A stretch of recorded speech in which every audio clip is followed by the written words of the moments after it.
Hey guys, welcome to my classroom. Well, I was just about to start a math lesson, so you came at the right time. By the end of this lesson, you'll be able to say, I can use math drawings to model solving for the unknown. When using a math drawing, you need to keep some things in mind. You need to use math strategies to help you. You won't just be using one. You will need to keep your drawing organized. That's key to keeping your information straight. Then use Quick Draw method and other tools to help you represent your information. So let's read this math story together. There are 15 fish in a fish tank. 3 of the fish were orange and the rest were different colors. How many fish were different colors? Now that we've read our math story, there's some things that I'm going to need in order to get organized. I need something to represent my 15 fish.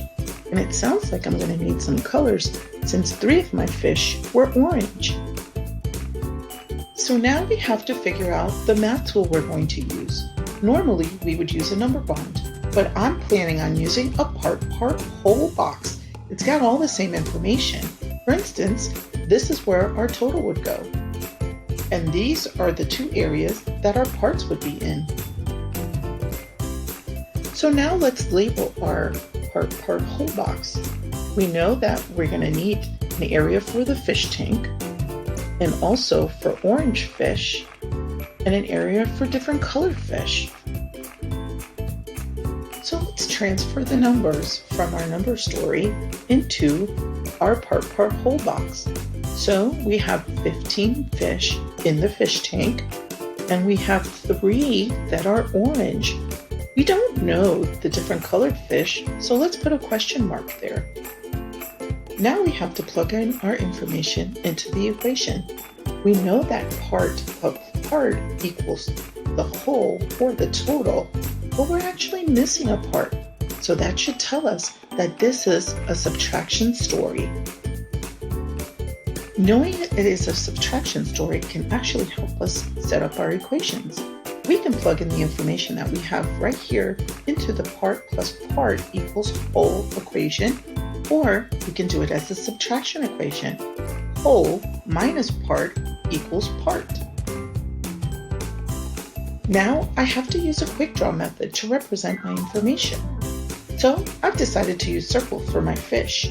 I'm going to draw 15 circles, but then I have to remember to make 3 of them orange to represent my orange fish.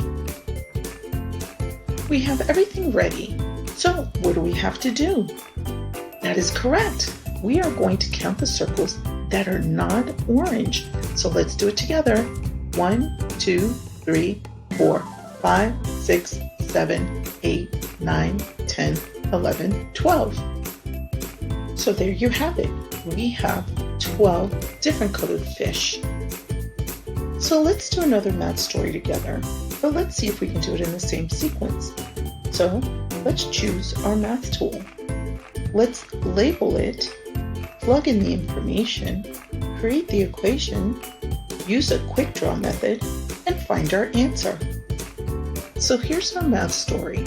We found 7 butterflies and 8 bees in the backyard. How many bugs did we find? Now that we know our math story, let's go ahead and pick the math tool that we plan on using to help us solve it. Let's use the part whole box. So now we have to label our math tool, and we have to look at our math story to tell us how we're going to label it. It looks like we are looking for how many bugs did we find. That sounds like we're looking for the total. So I'm going to put bugs in the total area. Bugs being the total means that butterflies and bees are going to go into the areas where the parts can be found in our part whole model. So we've labeled our math tool, so let's plug in the information. We know we have 7 butterflies and 8 bees. However, we don't know how many bugs we found, so we have to indicate that unknown factor with a question mark. Since we have both the parts in our part whole box, what we need to do is write an equation that reflects the information we have in our model. 7 plus 8 equals question mark.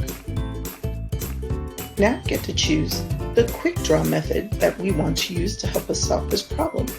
And I'm going to be using tally marks.